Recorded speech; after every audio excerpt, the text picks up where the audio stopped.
Si tu as systématiquement besoin d'une bonne ambiance, avec de la bonne louange pour te rapprocher de Dieu, alors pose-toi des questions.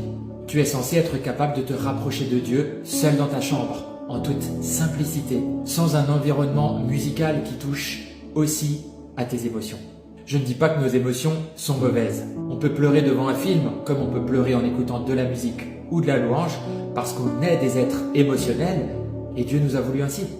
Alors on peut parfois pleurer dans la louange par la présence de Dieu, mais on peut également parfois pleurer dans la louange parce que nos émotions sont submergées par la beauté de la louange, par les paroles. Louer Dieu avec une louange de qualité, avec un groupe de qualité, ce n'est pas mauvais, c'est même très bon. Mais à partir du moment où nous sommes encore capables de le faire sans. Et lorsque nous le faisons avec, nous devons rester centrés sur lui, non pas sur le groupe qui est devant.